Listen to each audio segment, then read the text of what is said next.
আয়েশা সিদ্দিকার সাথে রাত্রে এক বিছানায় শুয়েছেন, এবং রাত্র কিছুক্ষণ যাওয়ার পরে দেখা যায় স্ত্রী স্বামীর বিছানা হয়। এবার আয়েশা সিদ্দিকা নবীজির খুঁজে পাইছেন, খুঁজ করে গিয়ে পাইছেন নবীজি জান্নাতুল বকির মধ্যে জিয়ারত করতেছেন। হাদিসটা পাইছেন, দলিলটা পাইছেন। এখন এখান থেকে আপনি পর্যালোচনা করে নবীজি কেউ ডাকছে আর মাথা নবীজি কেউ ডাক্তার হয়ে গেছে, পাঁচজন লয়ে সিজি বইরা গেছে, লাইটেস বইরা নবীজি লয়ে গেছে, কথা কয় না দেখি লয়ে গেছে কেউ ডাক্তার। বরং নিজের অর্ধাঙ্গিনী সহধর্মিনী প্রিয়তমা স্ত্রী ওনাকেও বইলা জান আয়েশা আমি জান্নাতুল বকির কবর জিয়ারত যাইতেছি, তোমারে কইয়া যায় কেন? নবীজি হলেন পথ প্রদর্শক, নবীজি হলেন মাইল ফলক, নবীজির প্রত্যেকটা কাজ আল্লাহ পাক নিয়ন্ত্রণ করেন। আনেওয়ালা কিয়ামত পর্যন্ত সমস্ত মানুষের জন্য ওনার কাজটা হলো, ওনার আমলটা হলো, ওনার কাজটা হলো কিয়ামত পর্যন্ত আগেওয়ালা মানুষের জন্য উনি হলেন পথ প্রদর্শক। উনি বিন্দু মাত্র বেশকত করতে পারবেন না এই বার্তা দেওয়ার জন্য, যাতে করে কবর জিয়ারতের নামে বিদআত না করো, কবর জিয়ারতের নামে শিরক না করো। এই জন্য নবী আলাইহিস সালাম আল্লাহর পক্ষ থেকে এই বিধান দিয়ে দিয়েছেন।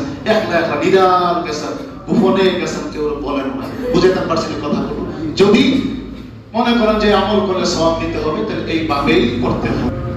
মহান রব্বুল আলামিনের দরবারে আমরা লাখ কোটি শুকরিয়া আদায় করি যে পরওয়ারদিগার আলম আমাদেরকে সুস্থ সবল রেখে দুনিয়ার যাবতীয় কাজকর্ম থেকে অবসর করে বিপদ আপদ বালা মুসিবত থেকে হেফাজতে রেখে এই বিষয়গুলো সবগুলো আল্লাহর পক্ষ থেকে আমাদের প্রতি অত্যন্ত অনুগ্রহ দয়া। অনেক মানুষ বিপদগ্রস্ত, ইচ্ছা থাকা সত্ত্বেও মসজিদে আসতে পারবে না। তার ইচ্ছা ছিল আসার, কোনো একটা সমস্যার কারণে মসজিদে আসতে পারে না। কেউ আছে হাসপাতালের বিছানাতে শোয়া সাহিত্য, ইচ্ছা থাকা সত্ত্বেও আসতে পারতেছে না, কাতরাচ্ছে, আফসোস করতেছে।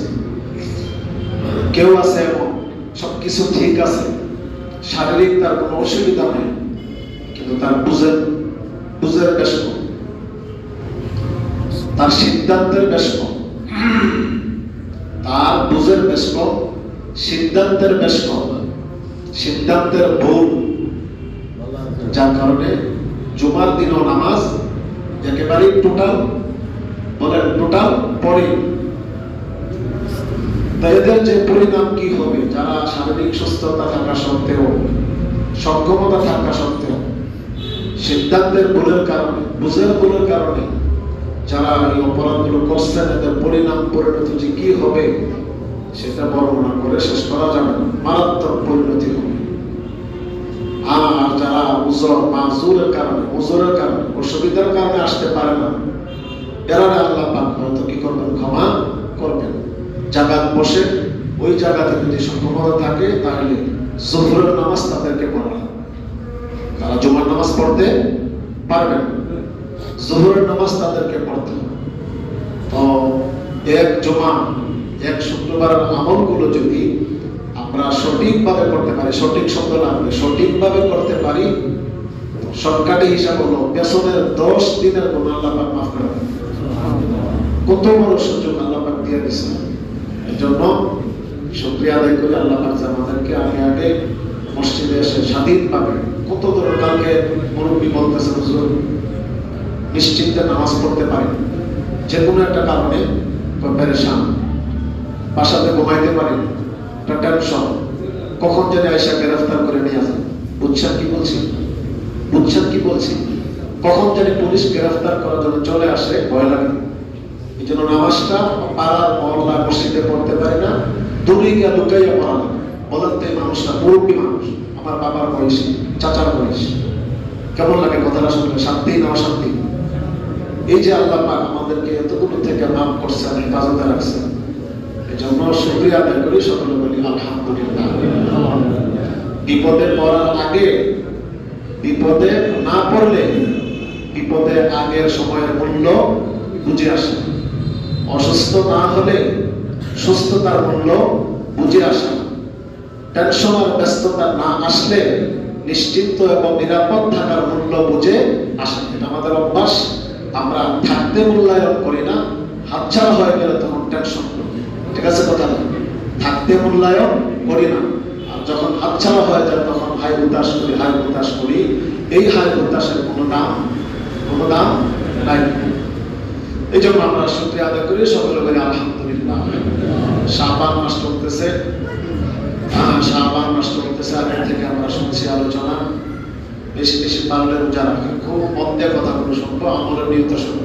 পারলে রোজা রাখা, শব্দ হলো পারলে রোজা রাখা, যত বেশি পারা যায় রাখলাম। আর সাথে সাথে দোয়া পড়লাম, আল্লাহুম্মা বারিক লানা ফি রজব ওয়া শাবান ওয়া বাল্লিগনা রমাদান। রজব শাবান মাস আইসা যাওয়া মানে রমজানের ভূমিকা, রমজানের অগ্রবর্তী বিষয় আইসা গেছে। এই জন্য এখন থেকে আগে থেকেই রমজানের জন্য প্রস্তুতি গ্রহণ করা, অধীর আগ্রহে, অগাধ ভালোবাসা নিয়ে, অধীর আগ্রহ নিয়ে, অগাধ ভালোবাসা নিয়ে মাহে রমজানকে বরণ করা, মাহে রমজানকে বরণ করা, গ্রহণ করা, বরণ করা। তো এই আমলগুলোর সাথে সাথে এই মাসে তো বললাম, এখন মাসকে কেন্দ্র করে করণীয় আছে, বর্জনীয় আছে। আজকে রাত্রে আমরা জানি আগামী যে রাত্র আসতেছে এটা সবাই মরা, ঠিক না? জানা আছে সবাই, সবাই মরা। তো দেখেন, ইসলামের সবগুলো বিষয় হলো আল্লাহ পাকের সিদ্ধান্ত অনুযায়ী করা লাগবে। ধারা ধারা ইবাদত বন্দেগী কার? আল্লাহ। উনি যেই ইবাদত আমাদেরকে যেইভাবে করতে বলছেন, এই নিয়মটা, নীতিটা উনি ঠিক করছেন, আর দ্বিতীয় কেউ নাই। এখন নবী রাসূলরা পর্যন্ত নীতি নিয়ম ঠিক করার অধিকার ছিল না, বরং নবী রাসূলদেরকে আল্লাহ পাক নিয়ম নীতি ঠিক করে আমাদের কাছে পাঠাইছেন, ওনারা উম্মতকে জানাইছেন। ঠিক আছে কথা?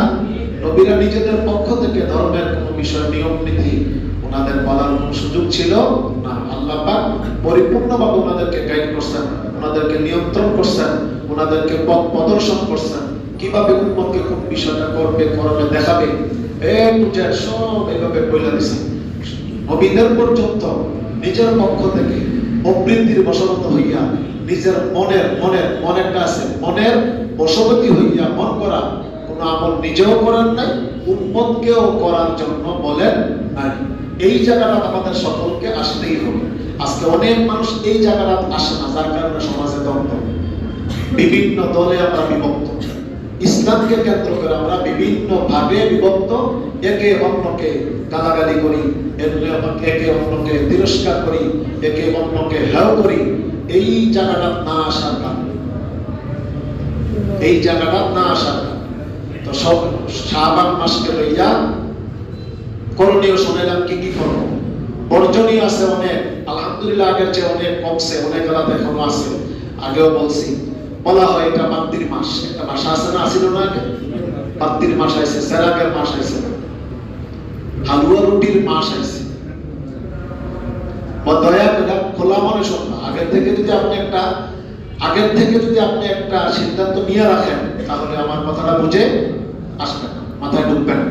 আর আপনি খালি হয়ে বসেন, নিরপেক্ষ ব্রেন নিয়ে, নিরপেক্ষ খেয়াল নিয়ে, উন্মুক্ত ব্রেন নিয়ে, খেয়াল নিয়ে আপনি কথাগুলো শোনেন, দেখবেন বুঝে আসেন। আর যদি আগের থেকে আপনি একটা প্রভাবিত থাকেন, তাহলে কিন্তু আপনার ভিতরে অজ্ঞতাটা ঢুকবে। আপনি ওই আগেরটা লালন করবেন না, আমি তো আগের থেকে এটা জানি, আগের থেকে এটা জানি, আমি এটা বাপদাদার ছাড়বো না, পূর্বপুরুষের ছাড়তে পারবো, আগের থেকে এটা তো দেখেছি না, এটা নতুন নতুন হুজুর, নতুন নতুন কথা, নতুন নতুন মুফতি, নতুন নতুন কথা, এটা শোনা যাবে না। এইটা কোনো যুক্তিযুক্ত কথা নয়, বরং আপনার কাজ হলো নতুন মুফতির কথাটা সঠিক কিনা আপনি যাচাই করুন।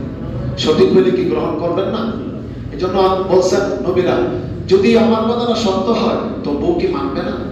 তারা যখন আপত্তি করছে, তো নবীরা এই ভাষাটা ইউজ করছেন, ও আমার উম্মত, তোমরা যে আমাকে প্রত্যাখ্যান করো, আমি যে বিষয়টা তোমাদেরকে বলতেছি, যদি দলিল প্রমাণের আলোকে আমার কথাটা যদি সঠিক হয়, তবেও কি আমার কথাটা মানবে না? তোমরা জিদ কইরা, গুসা কইরা, জিদ করে আমার কেন তোমরা প্রতিহত করো? জিদ করে, গুসা করে কেন আমাকে তোমরা প্রত্যাখ্যান করো? আমার কথাটা সঠিক হইলে কি, প্রমাণ দ্বারা প্রমাণিত হইলে কি আমার কথাটা তোমরা মানবে না?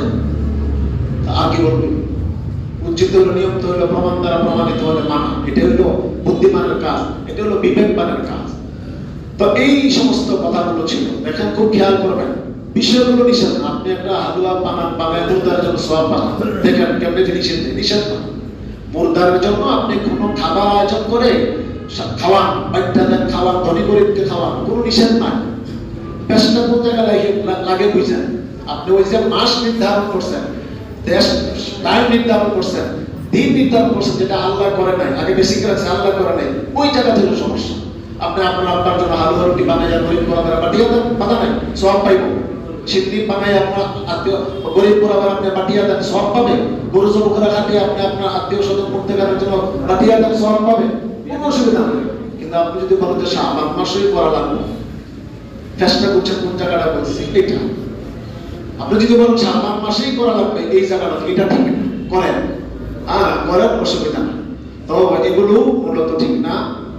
মুর্দে গানার জন্য আপনি কোরআন শরীফ পড়বেন, পড়াইবেন, অনেক জরুরি কথা। প্রথমত আপনি নিজে পড়েন, নিজে মুর্দার জন্য কোরআন শরীফ খতম করে সওয়াব পাঠান। প্রথম আপনার দায়িত্ব করে পড়ান। মুর্দা আপনার বাবার জন্য আপনি কোরআন শরীফ খতম করে তেলাওয়াত করে মা বাবার জন্য পৌঁছান, কোনো বাধা নাই, পাইব সওয়াব, করার দরকার। বাকি এই মাসেই করা লাগবে ওই জায়গাটা আছে। আপনি 12 মাস যখন আপনার সময় হয় সারা বছর করেন, যতটুকু পড়ছেন 31টা তেলাওয়াত করেন না, করে আল্লাহ এই সওয়াবটা আমার মা বাবার উপর পৌঁছে বাস, ডাইরেক্ট গেছে। বুঝাইতে পারছি না? আপনি বাংলাদেশে থাকেন, আপনার বাবা আমেরিকাতে, আপনি আমেরিকাতে আছেন, আপনার বাবা বাংলাদেশের মাটিতে দাফন, আপনি আমেরিকা ফুরে পড়া, আমেরিকাতে বৈশা আপনি কোরআন শরীফ খতম করেন, কোরআন তেলাওয়াত করেন, নামাজ পড়েন, রোজা রাখেন, সদকা করেন, দান করেন, আল্লাহর কোন আল্লাহ আমি যে রোজা রাখলাম, আমি যে নামাজ পড়লাম, আমি যে দান করলাম, আমি যে খয়রাত করলাম, আল্লাহ এই সওয়াবটা আমার আব্বার কবরে পৌঁছে দাও। আল্লাহ কবরে পৌঁছে দাও। পারবেন না? পারতো না? পারবো। একটু খুশি আসি আমরা আমল করি, কিন্তু আমল যদি আল্লাহ গ্রহণ না করে কোনো লাভ হইল। আমি মনে মনে অনেক কিছু করতেছি, কিন্তু আল্লাহর কাছে গ্রহণযোগ্য হইল না, কোনো লাভ হইল। কোরআন শরীফ আল্লাহ বলছেন, কুল হাল নুনাব্বিউকুম বিল আখসারিনা আমালা, কুল হাল নুনাব্বিউকুম বিল আখসারিনা আমালা। নবীজি বলেন, আল্লাহ পাক নবীজিকে বলেন, আমি কি তোমাদেরকে বলে দেব ওই সকল মানুষের কথা যারা কর্মগুলো, যারা কর্ম দৃষ্টিকোণ থেকে, কর্মের দিক দিয়ে যারা ক্ষতিগ্রস্ত, আমল করছে কিন্তু ক্ষতিগ্রস্ত। আমরা কি আমল করি ক্ষতিগ্রস্ত হওয়ার লাগে না লাভবান হওয়ার লাগে? বলার প্রশ্ন উত্তর দেন। আমরা আমল করি কি ক্ষতিগ্রস্ত হওয়ার জন্য, লাভবান হওয়ার জন্য? আমল করি কি লস হওয়ার জন্য না সওয়াব পাওয়ার জন্য? আল্লাহ বলতেছেন, হাবিব বন্ধু, আপনি দুনিয়ার মানুষকে বলে দেন, আমি কি তোমাদেরকে ওই সকল ব্যক্তিদের কথা বলবো যারা আমল করে ক্ষতিগ্রস্ত, ইবাদত করে ক্ষতিগ্রস্ত? হইলনি? কে পরে আসতেছে?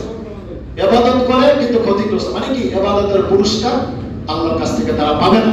তো এই আমল করে যদি লাভ আছে, এদের কথা কি বলবো? এরা কারা?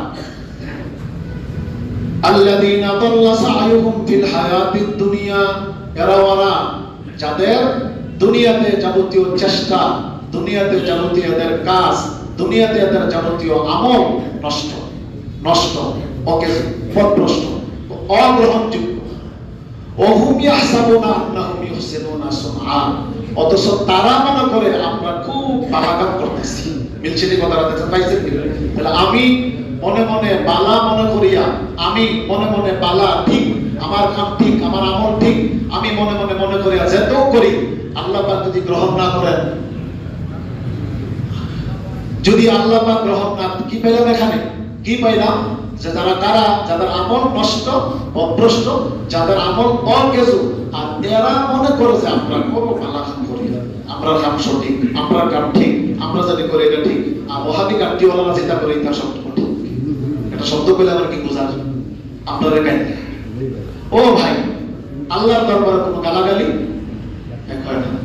হাসরের ময়দানে আল্লাহ যখন গ্রহণ করতেন, আল্লাহ যে কইল তোমার আমল অনন্তর নষ্ট, এই সময় আপনি আল্লাহর সামনে স্লোগান দিবা, আটাটাইবা, বুঝছেন না? আটাটাইবানি বলে আল্লাহ আমার আমল গ্রহণ করা লাগবো, কত কষ্ট করলাম, করে আইলাম, দিনটা 24 ঘন্টা পরিশ্রম করে ওটা আমল করছি, আর কিছু নেওয়া লাগবো, নারাই থাকবে।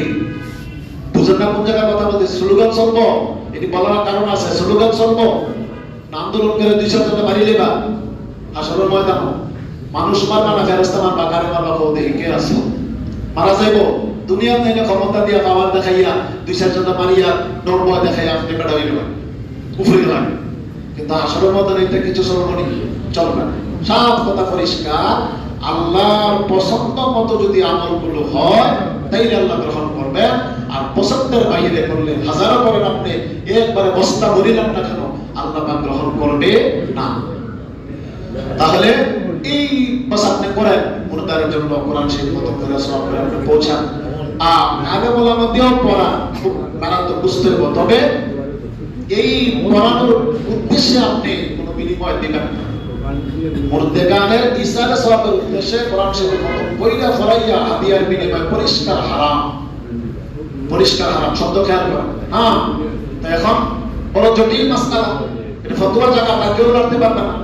এখন কি করবা আমরা?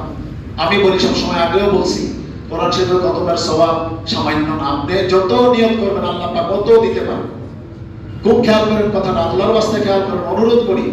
এবার আপনি কোরআন শরীফ খতম করার হুজুরদেরকে দিয়ে, ঠিক আছে, দিয়ে দোয়া নিয়ত করেন, আমার মুর্দেগানের জন্য সওয়াবের জন্য আমি পড়াইতেছি।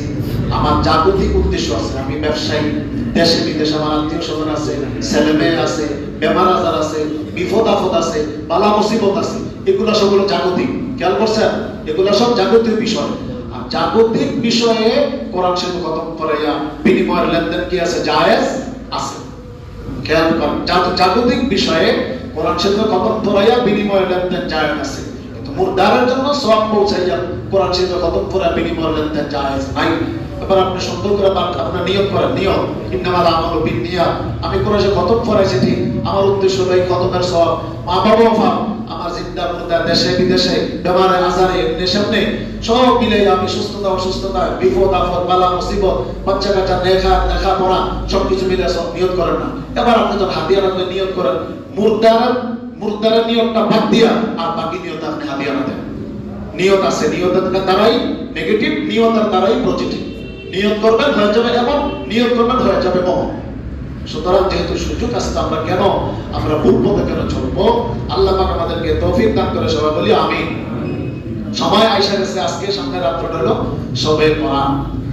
এই রাত্রটার অনেকগুলো নাম আছে, কোন বিষয়ে আলোচনা করব? প্রথমত আপনাদেরকে বিভ্রান্ত করে আমরা আলেমরাই একতারা বলে শবে বরাত বলতে কিছুই নাই।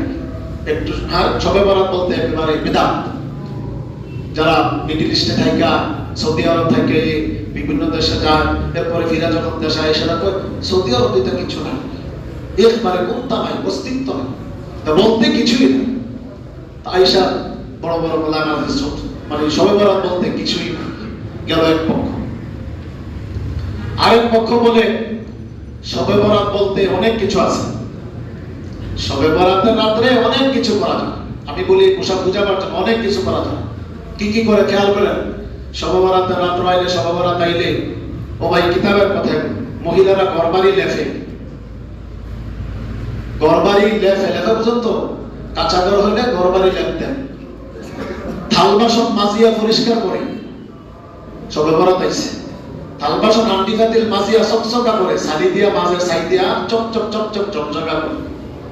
অনেক এলাকাতে আছে এই তারিখে এই রাত্রকে কেন্দ্র করে হান্ডি ফাতিল বদলা পুরাটি বাদ দিয়া নয়া সেট লয়, হয়তো শুনছেন না, আছে সেট লয়। তারপরে এইভাবে এই রাত্র আসলে আপনার পাড়ায় পাড়ায়, বাড়িয়ে বাড়িয়ে হালুয়া রুটি বানাইয়া, তুষার সিদ্ধি করিয়া, হালুয়া করিয়া, আরো পায়ের সিদ্ধি করিয়া, বাড়িয়ে বাড়িয়ে বাড়িয়ে বাড়িয়ে বিতরণ। এই বাড়ি থেকে সেই বাড়ি, সেই বাড়ি থেকে এই বাড়ি, বাড়িয়ে বাড়িয়ে বিতরণ। এবং বলে শবে বরাতের রাত্রে মুর্দাররা বাড়ি থাকিয়ে, মুর্দেগান বাড়িতে আসে। খুব খেয়াল করে শোনেন, এগুলো বর্জনীয় গুলো কি কি, কুসংস্কার গুলো কি কি, বেদাত গুলো কি কি আসে, এই জন্য এগুলো করা লাগে। তো এই যে বিষয়গুলো আছে, এগুলোর একটা কোন বিষয়ের শরীয়তের মধ্যে কোনো ভিত্তি না। এর আগে অনেক কিছু আছে, ওইগুলো মন করা লাগাই দিল, অথচ সেগুলো শরীয়তে তার কোনো প্রমাণ। আপনি বলেন ধর্মটাকে আমার নিজে, আগে বললাম কার? আল্লাহ পাকের সিদ্ধান্ত। এখন আপনি কিতাব খুঁজেন, তালাশ করেন, কোরআন হাদিস মতে কোথাও এগুলো আছে কিনা, শবে বরাত আসলে আপনি এগুলো পড়তে গেলে এগুলো করা যাবে। এরপরে যখন রাত্র আসলো, তো আপনার হুজুর আস্তারাই মসজিদে ইবাদত বন্দেগী করতাম। তো একবারে পাড়া মহল্লার মানুষ আইয়া ভরে যান, সারা রাত মসজিদ ভরা মানুষ, এশার নামাজ, এরপরে নফল ফল। খুব খেয়াল করবেন কথা, ভুল বুঝেন না। হুজুরের মসজিদ থেকে আমরা এমনি মানুষ আরেকজনে ফতোয়া দিব, বাড়ি আগে কইব ওইসে ইমাম সাহেবের কথা, এমনি মানুষ মসজিদে আয় না, এমনি আর উল্টারে বেহাল রাখবো, এমনি মানুষ মসজিদে আয় না। এখন আর ওই মানুষের বয়ান এমন ভাবে করলাম, মানুষের মসজিদ থেকে গেলে খরচেই থাকে। বুঝছে? আবেগে কথা বললে চলবে না। মসজিদে আসবেন না কেন? আসবেন। মসজিদ হলো ফরজ নামাজের জন্য মসজিদ, ফরজ নামাজ পড়ার জন্য হলো মসজিদ। আপনি জামাত সহকারে ফরজ নামাজ পড়ার জন্য, ফরজ নামাজ পড়ার জন্য আপনি মসজিদে আসবেন মূলত। আর নফল ইত্যাদি, সুন্নতে মুআক্কাদা সহ নফল ইত্যাদি এই সমস্ত নামাজ পড়ার জন্য মূল জায়গা হলো ঘর। আমরা আজকে ঘরকে, মানে নবীজি বলছেন লা তাজালু বুয়ুতাকুম কুবুরা, ও আমার উম্মতের নারী পুরুষ, তোমরা তোমাদের ঘরগুলোকে গুরুস্থান বানাইও না। এটাকে কি বুঝাইছেন? অর্থাৎ ঘরে নামাজ পড়ো, গুরুস্থানে নামাজ পড়া হয় না। শরীয়তের সিদ্ধান্ত কি বলেন? আল্লাহর সিদ্ধান্ত কবরস্থানে কোনো সেজদা চলবে না, নামাজ হবে না, এটা আল্লাহর সিদ্ধান্ত। এখন আল্লাহ ঘরকে কবরস্থান বানায় না, মানে কবরস্থানে যেমন নামাজ পড়া নিষেধ, নামাজ পড়া হয় না শরীয়তের নির্দেশের কারণে, ঘরে এমন কোনো বড় ঘরে নামাজ পড়ো। এখন খুব খেয়াল করবেন, এরা এখন উল্টা করে, উল্টা মানুষের কাজ হলো উল্টা করো। এখন করে কি ঘরে নামাজ পড়ে না, ওই মাজারও গিয়ে সেজদা দেয়। কি বুঝে আইছেন কথাটা? যারা ঘরে নামাজ পড়ে না, বাড়িতে নামাজ পড়ে না, ওই মাজারের মুসে গিয়ে সেজদা দেওয়ার জন্য রেডি। সম্পূর্ণ ভুল, সম্পূর্ণ ভিত্তিহীন। তাইলে শেষ করতে দেন কথাটা, তাইলে পড়বেন নামাজ। ঘরে হলো নফল নামাজ, এগুলো যত বেশি আপনি ঘরের মধ্যে ইবাদত বন্দেগী, নফল তেলাওয়াত, জিকির, আজকার হইব, এগুলোর দ্বারা আপনার ঘরটা আবাদ হবে। ঘরের মধ্যে রহমতের ফেরেশতা ঢুকবে, সমস্ত ব্যয় বরকতি, শয়তান, জিন্নাত ইত্যাদি সব ঘর থেকে বের হবে। এখন আমরা এইভাবে ঘরকে আবাদ করি না, ঘরে তেলাওয়াত নাই, নফল নামাজ নাই, ইবাদত বন্দেগী নাই, বরং সুকেসের মধ্যে বিভিন্ন মূর্তি আর পুতুলের ছবি, আর ওয়ালে ওয়ালে আছে নেতা নেত্রীদের ছবি লটকানো, জীবজন্তুর ছবি লটকানো, যার কারণে রহমতের ফেরেশতা ঘরের মধ্যে আর প্রবেশ করেন। এখন শেষ করে এখন কথাটা, যদি এমন আপনি মনে করেন যে আপনার ঘরে নামাজ পড়ার ব্যবস্থা নাই, পরিবেশ নাই, এটা আপনার ব্যর্থতা, এটা আপনার ব্যর্থতা। কেন পরিবেশ থাকবে না? আপনি আপনার ঘরের মধ্যে নামাজ পড়ার পরিবেশ করুন, এখন করুন, এখনো করুন, আজও করুন। আপনার জীবন সফলকার, আপনার জীবনটা ধন্য। ঘরের মধ্যে একটা জায়গা রাখেন নামাজ পড়ার জন্য, পরিবেশ। মুসলমান মুসলিম, আমার ঘরে নামাজ পড়ার জন্য মস্ক থাকবে না, কেমন? একটা জায়গা আপনি নির্ধারণ করে রাখেন, একটা কোণা, একটা জায়গায় নামাজের চটি পাতার না পাতে, আর এটা নামাজের জায়গা। আপনার সব রুম আছে, ডিজাইন করলেন, সবকিছু করলেন, এত লক্ষ লক্ষ কোটি কোটি টাকা করে বাসা বানান, আপনি মুসলিম, কিন্তু আপনার ঘরে আল্লাহ বিল্লাহ করার জন্য একটা জায়গা না ভুল বলছি? তাইলে যদি এমন হয়, আর বড় কথা, যদি আবার কেউ না থাকে, মনে করেন যে ঘরে পরিবেশ নেই, ঘরে গেলে আপনি পড়তে পারবেন না, তখন আপনি মসজিদেই পড়েন, কোনো বাধা নেই। নফল নামাজও মসজিদে পড়েন, সবে পড়াতে রাত্রে আপনি মসজিদে নামাজ পড়েন, কিন্তু টাকাটাকি করে এত বেশি মানুষ সমাগম করা ঠিক নয়। গেল সবে পড়াতে রাত্রে আপনার এরকম অনেক মসজিদ আছে, আলাদা করে ওই রাত্রে সাজানো হয়। আমরা দেখি না, দেখেন যাবেন ঘুরেন, মরিচ বাতি দেওয়া মসজিদকে সাজানো হয়, আলোকসজ্জা করা হয়, চতুর্দিকে আরো অনেক মোমবাতি জ্বালাই দেওয়া হয়, চতুর্দিকে ওই ওযুখানা, ও পেশাবখানা, তো ঘন ঘন চতুর্দিকে খালি বাতি আর বাতি, লাইট না থাকলে মোমবাতি মোমবাতি মোমবাতি। কিতাব দেখেন, তালাশ করেন, প্রয়োজনের অতিরিক্ত অন্যান্য দিন মসজিদে যতটা লাইট জ্বলে, অন্যান্য দিন মসজিদ এরিয়াতে যতটা লাইট জ্বলে, আমরা কইছি কিতাবের মুফতি ফতোয়া দিচ্ছি, যতটা অন্যান্য দিন যতগুলো লাইট জ্বলে, ওই রাত্রে এতগুলো লাইটে জ্বালাতে হবে। এর বেশি দিকে জ্বালান, আবেগে আপনি, দরকার নাই আলো, প্রয়োজন নাই, এরপরে আপনি লাইটটা জ্বালান, মোমবাতিটা জ্বালান। পরিষ্কার কিতাবের ফতোয়া হলো এইটা হলো আগুন পূজার লোকের সম্পর্ক। কি কোথায় গেছে দেখছেন? ওই অগ্নি শিখা ও নির্বাণ, এটা হলো আগুন পূজার লোকে তার সাদৃশ্য রাখে, যারা আগুনের পূজা করে। কত সস্তা না ভাই ইসলামটা! আল্লাহ এই মোমবাতিটা কার? কথা বলে, মোমবাতিটা কার? এটা প্রকৃত মালিক কে? কারেন্টটার প্রকৃত মালিক কে? আপনি যেটা মনে হচ্ছে লাইট জ্বালাইলে আর মোমবাতিটা জ্বালাই দিবেন, কবর নিয়ে মাজারও নিয়ে, এইটার জবাব দেওয়া লাগবে। মোমবাতি কোন জায়গা জ্বালাইছিলাম, কেন জ্বালাইবা মোমবাতি? কেন মুর্দারের কি আলো দরকার আছে? মুর্দারের কি কোনো আলোর দরকার আছে? লাইটের দরকার আছে না? আমরা এক জায়গায় বসে নেগেটিভ পজিটিভ আলোচনা করি। যদি কবরস্থানে যায়, কবরস্থান জিয়ারত করার জন্য যারা জিয়ারতে যাবে, এদের সুবিধার জন্য যদি আপনি লাইট লাগান, 100 লাগান। মুর্দার কবর দাফন করা লাগবে, অন্ধকার, সমস্যা হবে, আপনি লাইট লাগাই দেন কবরস্থানে, কোনো অসুবিধা নেই। মানে কি লাইট নাই? লাইট লাইনি আমরা চোখে দিকে নাইনি, আছে, ঠিক আছে। কেন? এগুলো হলো যাতে করে মানুষ যখন জিয়ারত করতে যায়, তারা যাতে করে সুবিধা হয়, রাত্রে কবর, লাশ কবর দাফন করতে যাতে করে সুবিধা হয়, এই নিয়তে লাগানো হয়েছে। না নাকি তা মুর্দার দেখানি লেগে হয়, এই নিয়তের কারণে বেশ কম হয়। এই জন্য এই সব বিষয়গুলো হলো এই রাত্রে আপনার নিষিদ্ধ নিষেধ। আপনি সবকিছু করবেন, শেষ আলোচনা আসতেছে, তিন কাম করবো। আমার আজকেও মাগরিবের পরে ইনশাআল্লাহ আলোচনা হবে, আমরা প্রতি বছর এটা করি, কমিটির সিদ্ধান্ত। মাগরিব থেকে নিয়ে আমি আসা পর্যন্ত